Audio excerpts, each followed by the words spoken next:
L'entrée amont, le champ de Maldoror. Je suis sale. Les poux me rongent, les pourceaux. Quand ils me regardent, vomissent. Les croûtes et les escarres de la lèpre ont écaillé ma peau. Couverte de pus jaunâtres, je ne connais pas l'eau des fleuves, ni la rosée des nuages. Sur ma nuque, comme sur un fumier, pousse un énorme champignon. Ô pays d'onculon bellifère! Assis sur un meuble informe, je n'ai pas bougé mes membres depuis 4 siècles. Mes pieds ont pris racine dans le sol et composent jusqu'à mon ventre une sorte de végétation vivace qui ne dérive pas encore de la plante, mais qui n'est plus de la chair. Cependant, mon cœur bat. Mais comment battrait-il si la pourriture et les exhalaisons de mon cadavre, je n'ose pas dire corps, ne le pourrissaient abondamment?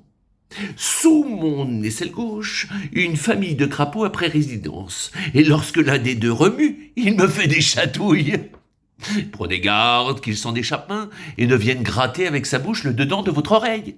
Il serait capable d'entrer dans votre cerveau. Sous mon aisselle droite, il y a un caméléon qui leur fait une chasse perpétuelle, afin de ne pas mourir de faim. Il faut bien que chacun vive. Mais quand à partie des joues complètement les ruses de l'autre, il ne trouve rien de mieux que de ne pas se gêner et suce la graisse délicate qui couvre mes côtes. J'y suis habitué. Une vipère méchante a dévoré ma verge et a pris sa place. Elle m'a rendu eunuque, cette infâme. Oh, si j'avais pu me défendre avec mes bras paralysés, mais je crois plutôt qu'ils se sont changés en bûches. Quoi qu'il en soit, il importe de constater que le sang n'y vient plus y promener sa rougeur.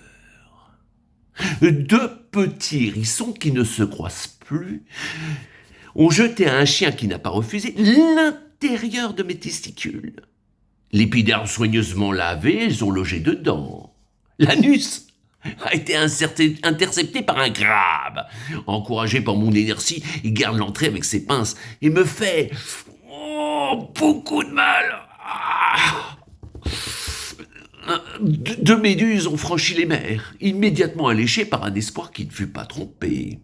Elles les ont regardées avec attention, les 2 parties charnues qui forment le derrière humain, et se cramponnant à leur galve convexe, elles les ont tellement écrasées par une pression constante que les 2 morceaux de chair ont disparu. Paf! Tandis qu'il est resté 2 monstres sortis du royaume de la viscosité, égaux par la couleur, la forme et la férocité. Oh, ne me parlez pas de la colonne vertébrale, puisque c'est un glaive. Oui, je n'y faisais pas attention. Votre demande est juste. Vous désirez savoir, n'est-ce pas, comment il se trouve implanté verticalement dans mes reins? Moi-même, je ne me le rappelle pas très clairement. Cependant, si je me décide à prendre pour un souvenir ce qui n'est peut-être qu'un rêve, sachez que l'homme, quand il a su que j'avais fait vœu de vivre avec la maladie et l'immobilité jusqu'à juste vaincu le Créateur, marcha derrière moi sur la pointe des pieds, mais non pas si doucement que je ne l'entendisse. Je ne perçus plus rien pendant un instant qui ne fut pas long. Ce poignard aigu s'enfonça jusqu'au manche entre les 2 épaules du taureau des fêtes, et son ossature frissonna comme un tremblanteur. La lame adhère si fortement au corps que personne jusqu'ici n'a pu l'extraire. Les athlètes, les mécaniciens, les philosophes, les médecins ont essayé tour à tour les moyens les plus divers. Ils ne savaient pas que le mal qu'a fait l'homme ne pouvait plus se défaire. J'ai pardonné à leur ignorance native et je les ai salués des paupières de mes yeux. Voyageur, quand tu passeras près de moi, ne m'adresse pas, je t'en supplie, le moindre mot de consolation, tu affaiblirais mon courage. Laisse-moi réchauffer ma ténacité à la flamme du martyre volontaire. Va-t'en, que je ne t'inspire aucune piété. La haine est plus bizarre que tu ne le penses. Sa conduite est inexplicable comme l'apparence brisée d'un bâton enfoncé dans l'eau. Tel que tu me vois, je puis encore faire des excursions jusqu'aux murailles du ciel à la tête d'une légion d'assassins et revenir prendre cette posture pour mieux méditer sur les nobles projets de la vengeance.